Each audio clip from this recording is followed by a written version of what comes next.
근데 열정들이 얼마나 대단하신지, 야, 정말 저는 시민 여러분들에게 깜짝 놀랐습니다. 그렇게 참 많이 즐기면서 추모하시는 모습 너무 아름답습니다. 노무현 대통령 하면은 여러분은 제일 먼저 어떤 걸 떠올리시는지 모르겠는데, 저는 노무현 대통령님 하면은 시민이 떠오릅니다. 시민. 예. 사람 사는 세상을 꿈꾸는 깨어있는 시민. 오늘도 이렇게 부산에 깨어있는 시민 여러분들이 많이 모이셨는데, 정말 저도 참 많은 풍파를 겪었지 않습니까, 여러분? 그럴 때마다 이렇게 깨어있는 시민 여러분들이 안 계셨다면, 함께 동행하지 않았다면 얼마나 답답했을까 하는 생각, 내가 견디기 힘들었을 거야. 그래서 오늘 옆에서 제가 지켜보면서 이런 노래가 생각났습니다. 내가 만약 외로울 때면 누가 위로해주지.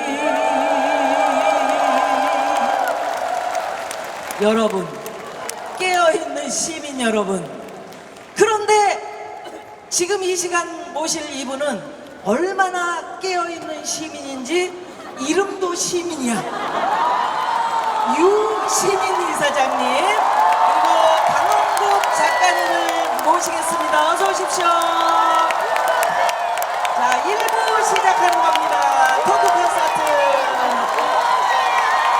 어서 오십시오. 와.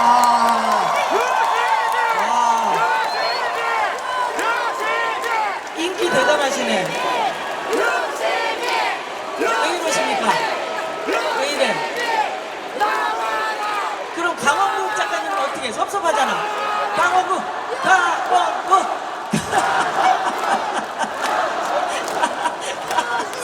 요즘 알릴레오에서 활약들이 대단하시죠? 지난주에 봤는데, 일단은 알릴레오 방식으로 한번 좀 두 분이 소개를 좀 한번, 자기 PR 30초 정도. 어때요? 예. 네.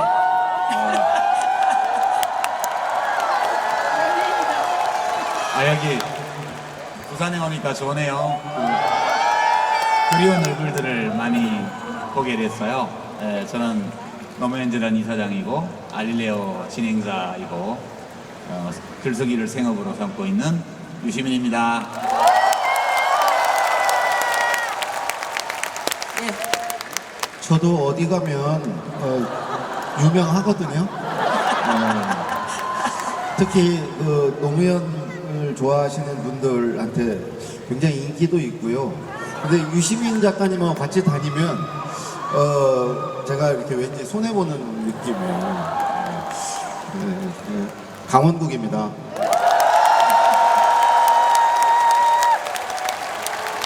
우리 유시민 이사장님 뒤에서 쭉 지켜보셨는데 부산 분위기 어떻습니까? 부산은 원래 제가 2001년도에 노사모 막 만들어져서 활동할 때 그때부터 왔었는데, 되게 분위기가 됐나? 됐다! 가자! 되게 이런 분위기죠. 이런 분위기예요. 예. 제가 대전 갔더니 시민문화제 할 때 조용하시더라고요. 대전분들은. 서울은 어제 굉장히 많이 모여서 분위기도 좋았고요. 네. 나오게 되실 가수분들이 아주 수준 높은 공연을 하시는 분들이어서 오늘 아주 잘 즐기실 수 있을 걸로 생각합니다. 어제도 아주 좋았어요. 그러게요. 어제 좋았다는 소문은 들었습니다만은, 오늘 부산에서 이렇게 이야기를 하게 됐는데, 부산하면 노무현 대통령 개인적으로도 그러시고, 그 다음에 정치적으로도 참 많은 인연이 있고 그렇잖아요. 예. 근데 오늘 부산에서 특별히 노무현 대통령과 민주주의를 말하는 그런 시간. 근데 강원국 작가님 어떻게 오늘 얘기 잘 할 수 있겠어요, 우리? 진행을 하셔야 되는 거 아니에요? 진행을? 진행도 잘하고요. 네. 좀 비가 와서 이렇게 많이 오실까 걱정했는데 역시 부산이구나 하는 생각이 듭니다. 그쵸, 그쵸. 아니, 가운데 딱 앉아 계시니까 진행자가 오히려 강원국 작가님 같은 느낌인데. 알릴레오 지난주에 보셨어요? 그 메인 MC를 뭐 꿈꾸고 있다 이런 소문이 돌고 있던데. 그 지난 19회 방송이 되게 반응이 좋아요. 근데 그 지난 편과 다른 것은 유시민은 똑같이 계속했고요. 달라진 건 강원국이 19회를 찍었다는 거죠. 그러니까. 네. 이거 방송 보신 소감이 어떠신지. 예, 그래서 제가 진행을 참 잘하는구나 그걸 새롭게 느꼈어요. 아, 진짜요? 어떻게 생각하세요? 예. 제가 그래서 이사장을 하면서 진행을 하니까 네. 좀 힘든 점이 있더라고요. 그래서 여건이 허용되면 우리 강원국 작가를 메인 MC로 모시는 방안도 한번 진지하게 아, 검토해보는. 그래요? 이렇게 박수 나와주는 거예요? 오, 이런 분위기구나. 아니, 그러면 강옥 작가님 정말 진행을 엄청 잘하셨나 본데, 그 얼마나 잘하셨는지 제가 VCR을 좀 준비를 해봤는데, 네, 말씀처럼 정말 잘했는지 한번 못 보신 분들 위해서 한번 보겠습니다. 아니 내가 알릴레오를 다 보거든요. 저는 평소에 이렇게 웃기시지는 않던데 제가 역시 진행을 하니까 그렇지. 재밌으니까 그렇지. 누가 대통령에 따라서 대한민국이 많이 바뀌는 것처럼 알릴레오도 진행자의 역량에 따라서 이게 저 고정되는 거 아니에요 이러다. 별로 이렇게 바람직한 그걸 바라는 것 같은데 바는 아닌데. 은근히 바라는 네, 후임으로 한번 아니 신나게 후회는 검토해 아니고. 볼게요. 네, 그건 아니고 이제. 근데 앞서 지금 너무 이 대통령님에 대해서 이렇게 너무 미화만 하는 거예요. 그래서- 미워한 적이 없어. 그냥 본 거를 그냥 말한 거지. 그래서 이번에는 정말 이런 때 정말 섭섭했다 또 이건 정말 아닌 것 같다 이런 얘기를 저는 없어요. 저는 섭섭했고 없고 없는데 두 분한테는 꼭 듣고 싶어요. 오, 진짜 진행 잘하신다. 진행이 참 매끄럽네요. 네, 진짜 매끄럽네요. 저는 없고 두 분한테 듣고 싶다. 그게 진짜 진행이지. 오, 진짜 쓰실만 하네요. 그럼요. 네. 대단하세요. 그러니까요. 아니, 두 분이 말도 그렇고 글 쓰시고 강연하시고 그러잖아요. 그런 저보다 낫죠. 진짜요? 하시는 그런 일이 저보다 낫죠. 비슷비슷하시잖아요. 어떻게 생각하세요? 진짜 진지하게 두 분의 어떤 글솜씨, 말솜씨. 제가 이제 어제도 서울 광화문에 갔어요. 가서 이제 그 객석에 앉아서 봤는데 유시민 이사장님이 일단은 아는 게 굉장히 많고요. 본인이 지식 소매상이라고 그러잖아요. 도매상이에요, 도매상. 우리가 지금 그 영세 지식 자영업자들까지 위협하는 도매상이고요. 근데 제가 어제 놀란 거는 똑같은 사안을 그 지역 갈 때마다 다르게 얘기를 해요. 다르게 해석해요. 그러니까 자기 아는 것을 늘 뭐 이렇게 녹음기 틀듯이 하는 게 아니고 사람에 따라서 다른 각도에서 또 얘기를 하시더라고요. 아마 오늘 끝날 때쯤 새로운 노무현에 대해서도 얘기하실 텐데 서울하고 달리 얘기하실 거예요. 부담을 바꿔주고. 서울에서 하신 얘기는 제가 아까 시작하면서 했어요, 이미. 예. 그렇기 때문에 다르게 하셔야 돼요. 서울서 안 하던 이야기. 이렇게 서울은요, 단상에 이해찬 대표님 말고 아무도 못 올라왔어요. 근데 여기 오니까 막 오거돈 시장님 올라오시는 거는 또 부산시당 더불어민주당이 공동주체이기 때문에 올라오시는 것에 양해가 돼요. 근데 더 올라오셨더라고, 뒤에서 보니까. 야, 부산은 역시 와샤와샤한 분위기구나. 네, 와샤와샤. 예, 여기는 서울하고 될 게 아니구나. 그런 생각 한편 들고요. 그 다음에 이 장소. 그래. 너무 멋져. 저는 며칠 전에 일기예보에 비 온다고 딱 나오는 순간 큰일 났다. 어떡하지? 근데 이렇게 지붕이 있는 공간을 우리가 얻은 게 오거돈 시장님, 부산광역시 시설관리공단 분들이 그 저희 장소 이렇게 마련하는 과정에서 굉장히 수고하셨고요. 진짜. 감사 말씀드립니다. 네.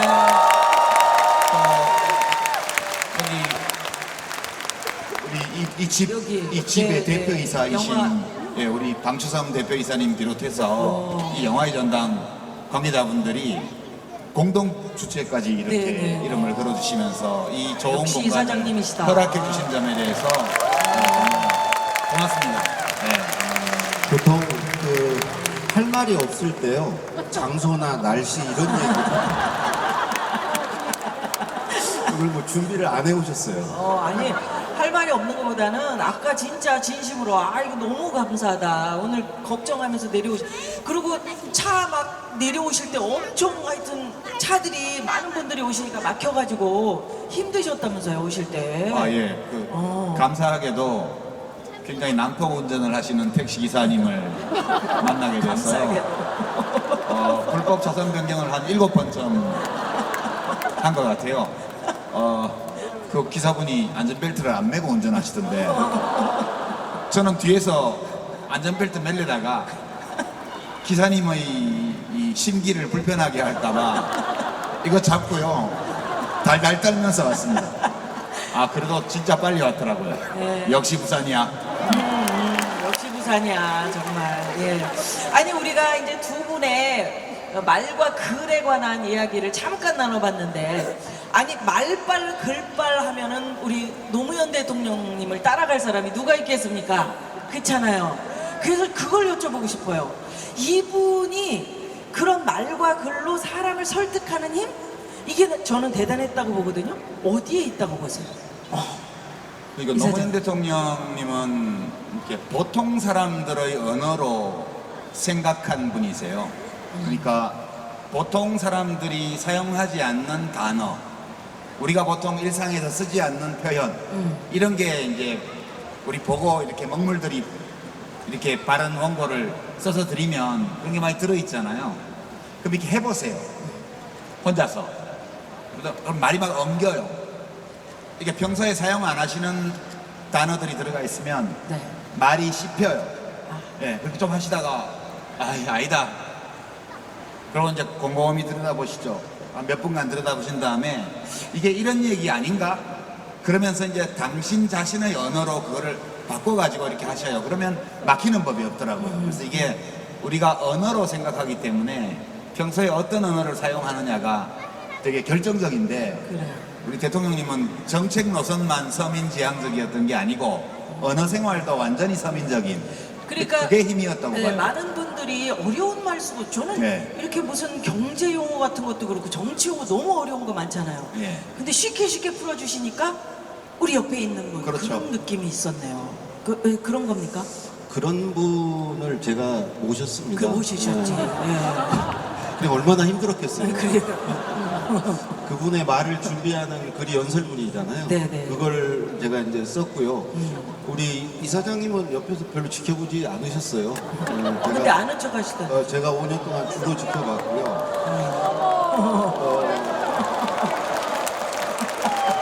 근데 이사장님 말씀이 참 맞은 게 그 말빨 글빨이 둘 다 읽기는 정말 쉽지 않거든요. 몇 안 돼요. 이사장님이나 저나 뭐 이렇게 몇 안 돼요. 근데 그 말빨 글빨이 어디서 나올까 보니까 진심에서 하고 싶은 말이 있어요. 이루고 싶은 게 있어요. 그거를 자기 말과 글로 표현하죠. 그걸 잘하기 위해서 엄청 노력을 하고 또 그런 말과 글이 국민들이 듣고 싶어 하는 말과 글이에요. 그러니까 아까 서민의 언어를 쓰고 이렇다고 말씀하셨는데 그 수준을 맞춰서 말할 줄 아시고요. 네. 그거를 제가 준비했습니다. 예. 알고 있고요.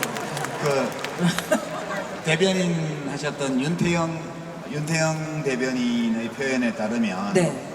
노무현 대통령께서 이렇게 글 쓰는 사람을 이제 두 파로 나누셨대요. 예. 그게 이제 김대중파와 리영희파. 그러니까 김대중파는 글을 잘 쓰지만 말이 더 빛나는 이게 김대중파고 말은 좀 덜하지만 글이 정말 빛나는 이게 이제 리영희파인데 윤태영 대변인의 표현에 따르면 노무현 대통령은 김대중파에 몸담고 있으면서 지속적으로 리영희파를 지향해서 가던 분이시래요. 그죠? 예. 그러네요. 예. 예. 근데 저는 노무현 대통령이 돌아가시기 전까지 이미 리영희파에 입문하셨다.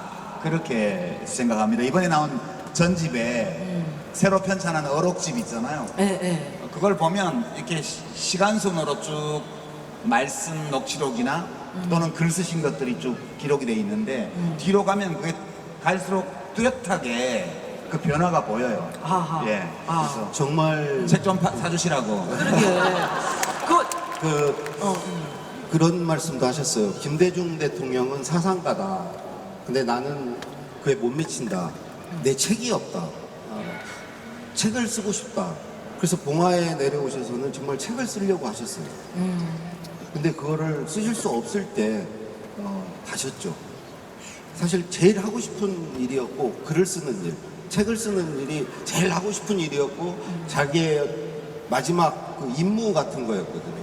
근데 이제 그거를 할 수 없는 상황, 내가 쓴 글 누가 읽어주겠는가 이런 생각이 들으셨을 때 이제 가셨죠. 예. 근데 이제 우리 노 대통령님은 저를 이 글쓰기의 라이벌로 생각하셨나 봐요. 왜냐하면 봉화 그 사도에서 서재에서 이제 참모를 하거나 또는 정치적으로 이렇게 함께 활동했던 분들을 많이 이제 오라 하셔가지고 네, 네. 그 책 쓰는 문제에 대해서 회의를 많이 하셨거든요. 근데 저는 한 번도 안 부르셨어요. 그게 아마 아니 그거는 그것도 5.18 연설이었어요. 네. 그 2007년에 그 유시민 장관한테 한번 의견을 받아보라고 그래서 그때 유시민 장관께서 보내주신 원고를 보시고 됐다 마 이거 유시민 생각이네 그러시고 그냥 바로 쓰레기통에 버리셨거든요. 바로 보내버리는구나. 그때 그 유시민 이사장님 수준을 그때 봤기 때문에 굳이 봉화에까지 부르고 그러시지 않으셨고 그러니까 라이벌 의식이 있으셨다니까. 아, 그래요? 두 분 왜 이렇게 웃겨요 오늘? 아니 근데 아까 얘기하셨잖아요. 글을 굉장히 잘 하시는데 그만큼 노력을 하셨다 그러셨는데 그 노력이 뭔지 저는 궁금해요. 하루아침에 잘 되진 않을 것 일상이 네 가지 하는 거예요. 이 네 가지가 자기 말을 준비하고 글을 준비하는 건데 독서, 학습, 토론, 그다음에 마지막 메모예요. 그러니까 보고를 받는 것도 학습이고 회의하는 것도 토론이고 아하. 보고서 읽는 게 독서고 그걸 뭔가 새로운 걸 알고 자기 생각을 만들고 그걸 메모해뒀다가 자기 말과 글에 써먹는 게 아주 일상이었고 그런 좀 더 나은 말, 좀 더 나은 글을 쓰기 위해서 계속 노력하셨죠. 그러셨구나. 그러셨네요. 그러면 아까 뭐 라이벌로 생각해서 나를 안 불렀나 보다 그러셨는데 노무현 인간 노무현에게서 내가 제일 닮고 싶은 거? 나 이런 건 닮고 싶었는데 뭐 있을까요? 아이, 닮고 싶지는 않고요. 그냥 존경스러운 대목. 그러니까 저러면 좋을 것 같긴 한데 너무 힘들 것 같아. 그래서 저는 저거는 못할 것 같다. 이런 대목이 있죠. 그러니까 노무현 대통령은 진짜 온몸으로 부딪힌 분이거든요. 그러니까 그 1994년도에 여보 나 좀 도와줘 네, 그 네. 책에 보면 1994년도 책이잖아요. 거기 나와요. 이거를 뭐 야심이라고 할 수도 있고 뭐 아집이라고 할 수도 있고 신념이라고 할 수도 있고 부서지지 않는 꿈 또는 운명이라고 할 수도 있겠다. 그런 말씀을 적어 놓으셨어요. 그때가 내가 대통령이 돼야 되겠다 라는 생각을 좀 구체적으로 하셨던 때가 아닌가 싶어요. 한 번 국회의원 하시고 두 번째 낙선하시고 야인으로 계실 때 이제 원외 활동하실 때 쓴 글인데 저는 늘 정치를 하면서 한 10년 하면서 언제 집에 가나? 언제 제대하지? 빨리 집에 가고 싶어. 그러니까 적당한 선에서 그냥 정치를 했어요. 그러니까 시민들이 참 잘 알아보죠. 온몸으로 부딪힌 분은 대통령으로 만들어주셨고 저는 매번 떨어졌잖아요. 그러니까 그게요. 근데 정말 힘든 일이거든요. 자기 자신의 삶을 온전히 그 일에 던진다는 거예요. 그게 부럽기도 하고요. 존경스럽기도 한데요. 난 너무 힘들 것 같아요. 그래가지고 한쪽 발만 이렇게 정치에 담그고 몸의 무게 중심은 밖에 둔 채로 이렇게 했던 것 같아요. 돌이켜 보면 노 대통령께서 저의 그런 실체를 너무 잘 파악하셔가지고 자네는 정치하지 말고 글쓰게 그렇게 말씀하신 거죠. 그러니까 길게 얘기하셨지만 그런 걸 집념이라고 그래요. 집념. 어려운 말로 집념. 그러네. 짧게 하면 될 거를. 한마디 단어로 이제 표현하면 될 거를 그렇게 길게. 그러니까 딱 정리되는데. 저는 딱 한마디로 노무현 대통령은 정말 호기심이 많은 분이었어요. 그 호기심이 많은 분들 특징이 있어요. 첫 번째는요, 계속 질문해요. 두 번째는 뭘 유심히 봐요. 산행을 같이 가면 계속 저 나무가 뭐냐, 아니 시골에서 자란 분이 제가 모르는데 그걸 뭐 계속 물어봐요. 궁금해해요. 두 번째는요, 사람에 대한 관심도 많아요. 그래서 공감력이 있어요. 그리고 세 번째는 궁금한 걸 알기 위해서 공부해요. 공부 중독자예요. 네 번째는 뭔가를 끊임없이 시도하고 도전해요. 결과가 궁금해서 그냥 계속 뭔가를 시도하죠. 그게 호기심이 있는 사람의 특징 같아요. 그러니까 호기심 있는 사람들은 막 늘 가슴이 뛰어요. 네, 예. 그리고 어린아이 같고 어쩔 때 보면 막 뭔가를 하나 해내고 저한테 야, 이 문장 어때? 좋은데요? 그러면 그지? 그래서 어린애 같이 막 그 엄마한테 뭘 보여주고 엄마 칭찬을 듣고 싶어 하는 표정으로 야, 내가 봐도 이건 괜찮은 것 같다. 좀 뻑이시죠? 네. 그 어린애 같이 우쭐히 하는 게 있고요. 그게 다 호기심에서 나오는 거예요. 연설 비서관 꽤 오래 하셨잖아요. 김대중 대통령 시절. 그때는 행정관. 그때는 예. 해전관이 뭐예요? 연설 행정관. 행정관. 비서관 아래서. 그러셨구나. 그러니까 그 행정관하고 비서관하고 오래 하시면 뭐 위기 상황도 굉장히 많이 겪으셨을 것 같고 에피소드 같은 거 뭐 좀. 그 노무현 대통령 모시는 중에 제가 낮에 낮술을 먹었는데요. 그때 갑자기 찾으셨어요. 갔는데 부속실에서 술 냄새가 너무 난다고 그랬는데 들어갔는데 대통령도 술 냄새를 맡으셨던 것 같아요. 근데 그 알게마이너 자이퉁지 기고문 구술을 해주려고 부르셨는데 그러시더라고요. 오늘 피곤해서 못하겠다고 다음에 하자고. 근데 저보고 너 술 먹었냐 이 말씀을 안 하시더라고요. 그래서 내가 진짜 사람에 대한 배려가 있으신 분이구나. 그렇게 하기 어려워. 근데 우리 대통령이며 대통령 되시고 나서 예. 그 호기심을 표출하는 걸 좀 자제하셨어요.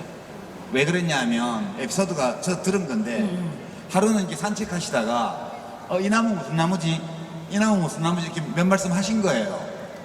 그 다음날 산책하러 나오시니까 팻말이 다 붙어 있는 거예요. 무슨 나무 이렇게. 그래서 이러라고 한 건 아니었는데 그렇고요. 또 제가 들은 에피소드 하나는 이제 그 청와대 경내 뒷산에 다람쥐도 살고 청설모도 살았대요. 근데 어느 날 산책하시는데 청설모가 다람쥐를 막 괴롭히는 장면을 보신 거예요. 못된 청설모 같으니라고. 쟤 왜 저렇게 다람쥐를 괴롭히는 거야?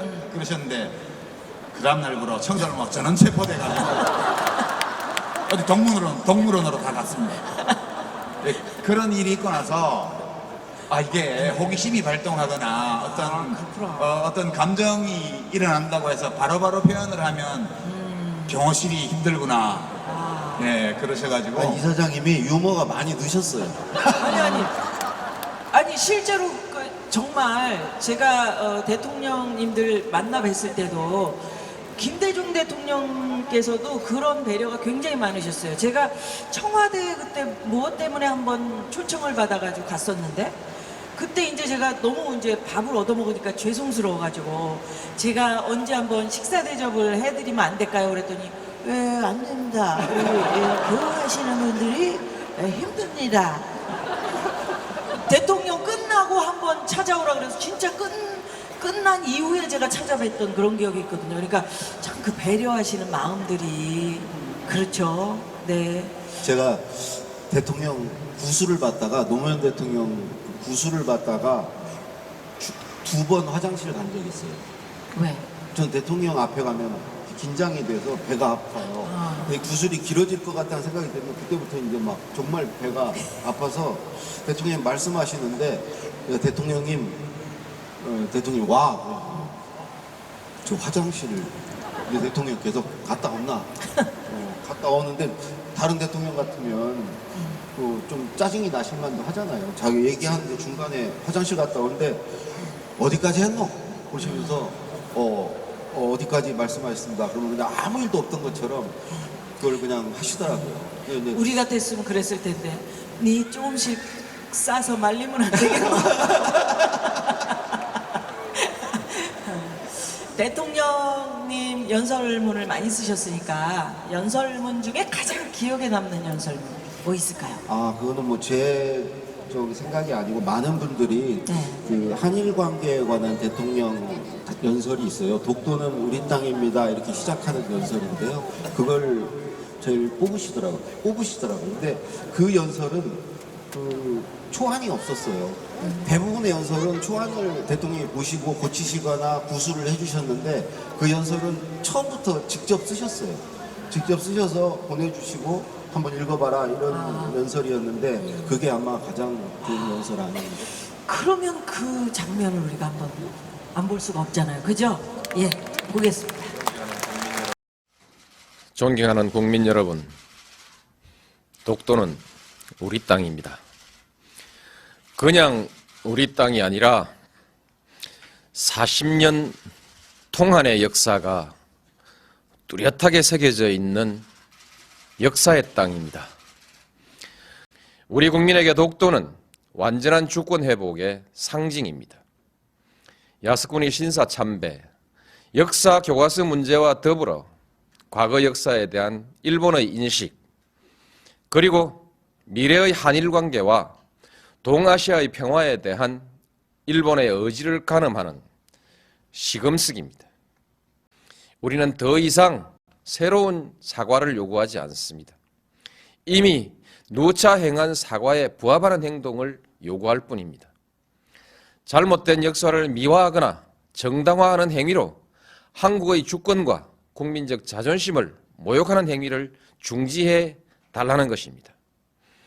한국에 대한 특별한 대우를 요구하는 것이 아니라 국제사회의 보편적인 가치와 기준에 맞는 행동을 요구하는 것입니다. 역사의 진실과 인류사회의 양심 앞에 솔직하고 겸허해지기를 바라는 것입니다. 사전에 그 소리만, 소리만 듣는 건데 제가 VCR이 있는 줄 알고. 근데 우리는 VCR이 없으면 빨리 돌리는데 강홍국 작가님은 계속 보고 있더라. 아무것도 안 나오는데 왜 보고 있어요? 방송 사고구나 아니 생각하고 VCR이 없었던 것 같습니다. 근데 이 대통령의 어록을 다듬는 일은 정말 힘든 일일 것 같아요. 저 연설에도 제가 아무래도 저도 뭔가 좀 역할을 해야 될 것 같아서 맨 마지막 줄에 역사는 우리 편일 것입니다. 이걸 추가했어요. 한 문장을. 그래서 대통령께서 그걸 받아주셨어요. 그래서 저걸 내 한 문장을 하시려나 보다 했는데 실제 연설하실 때 그 문장을 빼고 바로 감사합니다고 끝내시더라고요. 대통령이요, 이 문장을 독해하는데 정말 탁월하셨어요. 제가 에피소드를 하나 말씀드리면, 취임사 쓸 때 제가 좀 관여를 했거든요. 그러니까 이제 유아무개한테 한번 감수 맡아봐라 그러셔가지고 그때 하도 이제 보원 인사다 이런 비난이 많아서 제가 어떤 문장을 넣었냐 하면, 공 있는 자에게 상을 주고 능력 있는 사람에게 자리를 주겠습니다, 이런 문장을 하나 넣었어요. 그게 대선 캠프에서 공 세웠다고 해서 자리 주지는 않는다, 자리는 능력 있는 사람한테 준다는 인사원칙을 천명하는 거였는데, 그 초안을 보시고 나서 제가 추가한 그 문장에 빨간 줄이 쫙 꺼져 있는 거예요. 그래서 제가 이제 아니 이거 왜 이렇게 하셔야죠 그랬더니 안 돼. 왜요? 그랬더니 아니 공 있는 자에게 상을 주고 이 당연하지, 능력 있는 자에게 자리를 주고 이 또 맞지. 그러면 공도 있고 능력이 있으면 어떡해? 공도 있고 능력이 있는 사람을 자리 주려고 그러면 공격할 때 공 있다고 자리 준다고 욕할 거 아니냐. 그래서 이 문장은 넣으면 안 된다고 그러셔가지고 네, 그 문장을 뺐죠. 결국 그거 있었고요. 그러니까 한 역할이 아무것도 없으신 거예요. 저는 그걸 5년간 했어요. 두 번째는 꿋꿋해. 이렇게 가셔야 돼요. 신사에 친구 같은 대통령 이걸 넣자는 거예요. 친구 같은 대통령. 그래서 저는 뭐 괜찮네요 이랬다고요. 근데 다른 참모들이 막 다 반대를 하는 거예요. 그래서 우리가 이제 회의를 하고 나서 결국 대통령님 이건 안 되겠습니다 라고 말씀드렸는데 이유가 뭐였냐 하면 국민들은 대통령한테 기대고 싶어 합니다. 의지하고 싶어 합니다. 그것이 옳든 그러든 간에 그 친구 같은 대통령은 같이 노는 대통령이잖아요. 근데 노무현 대통령은 그걸 너무 집착하시는 거예요. 정말 그런 대통령이 되고 싶으시대요. 그래서 그건 나중에 진짜로 그냥 하시면 되고 일단 취임사에는 그냥 국민들이 힘들 때 의지하고 싶은 의지할 수 있다고 느끼는 그런 느낌으로 가시죠. 그래서 결국은 대통령이 막 논쟁하시다가 됐다 막 그만 알았다.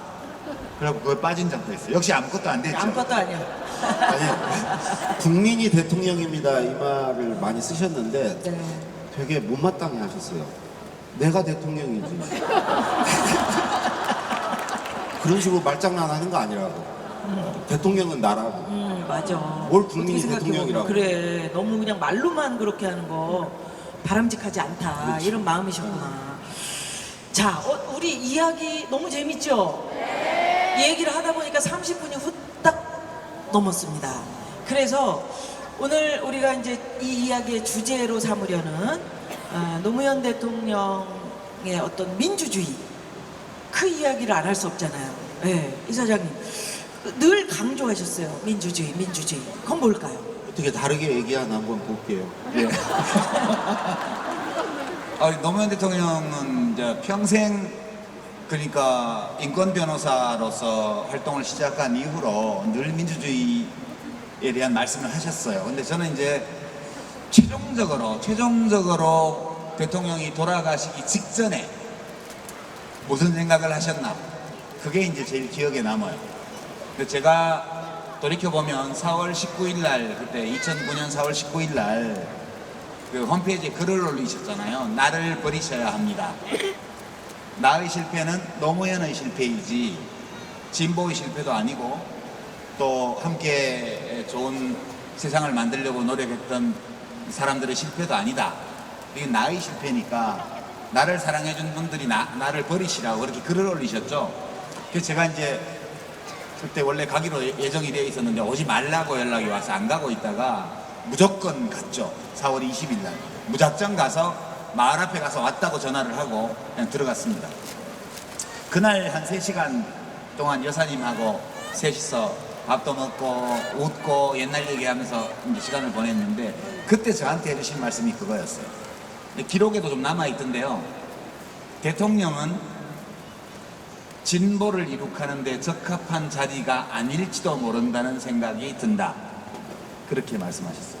이제 거기에 어떤 게 들어있냐 하면 민주주의는 그냥 제도만이 아니잖아요. 제도도 있어야 되고 또 그 제도를 제대로 원칙에 맞게 운영하는 행태, 관행 이것도 있어야 되고요.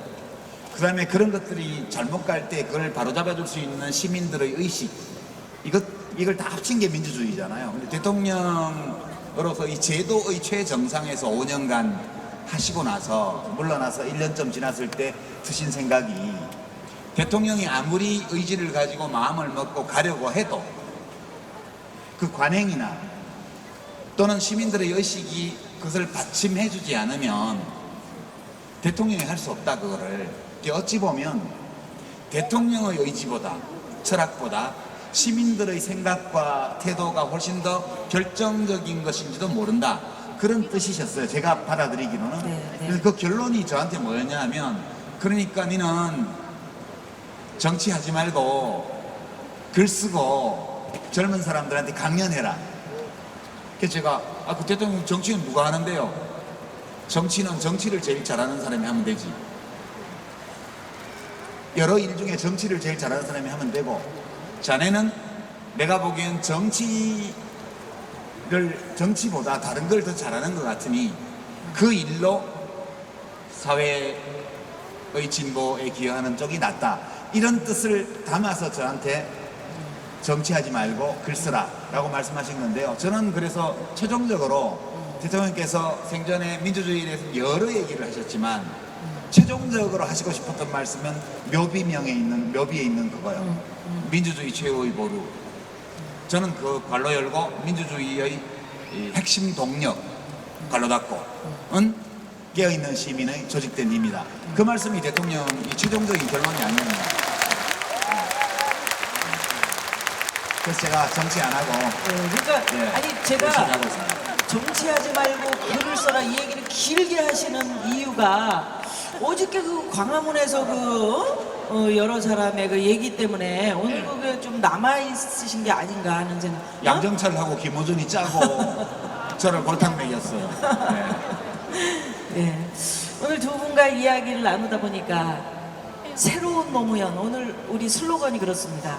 새로운 노무현, 우리 어떻게 만나기를 원하시는지. 그 강홍욱 작가 예, 스타일로 한번 해봐요. 그 이야기. 진짜 얼마나 잘하는지 한번 보자. 예, 예. 한번 마무리 삼아서.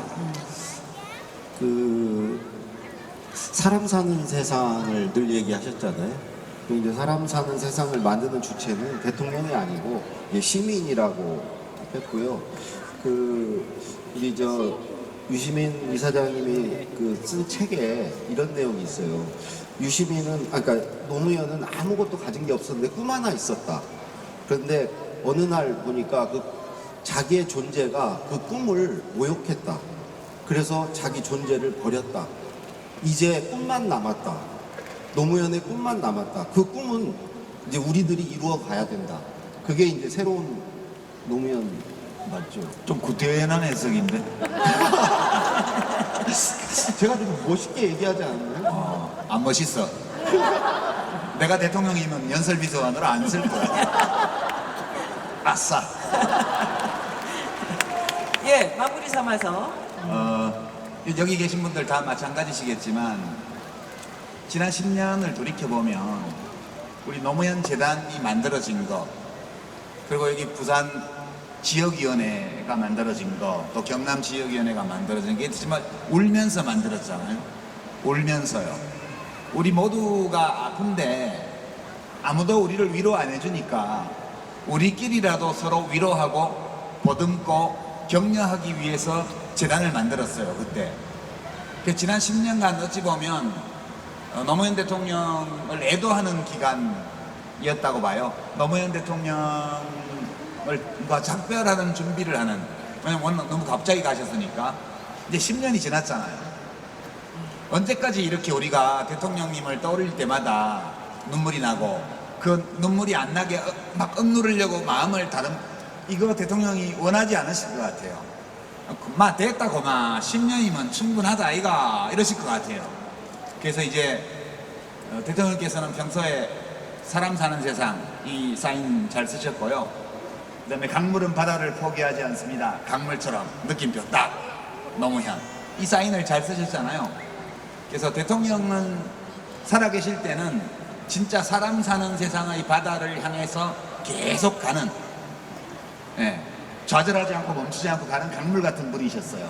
이제 돌아가셨으니까 이제는 노무현 대통령이 모든 강을 받아들이는 바다처럼 그런 분이 이제 되시도록 우리가 해야 되지 않을까. 그러려면 우리가 슬픔에 빠져 있어서는 안 될 것 같아요. 그래서 이제 털고 대통령님 이제 우리 눈물을 억누르려고 애쓰지 않고도 대통령님을 돌이켜볼 수 있습니다. 그리고 대통령은 가고 안 계시지만 대통령이 가지셨던 그 꿈은 우리가 계속해서 가지고 나갑니다. 이거를 좀 밝은 얼굴로 씩씩하게 그렇게 대통령께 말하자. 10쪽이니까요. 예. 오늘 긴 시간 이야기 나눠주신 두 분 마무리로 우리 그러면 아까 묘비명 얘기하셨죠. 묘비에 쓰여있는 글. 그러면 이렇게 좀 쪼개가지고 이사장님이 먼저 선창하시고 중간하시고 우리 시민 여러분들이 다 함께 이야기하고 마무리하면 어떨까요? 그러죠. 예. 그러니까 민주주의 최후의 보루는 깨어있는 시민의 조직된 네네네. 그러면 여러분들이 마지막에 아니 깨어있는 이쪽이고 마지막 글이 뭐냐면 조직된 힘입니다.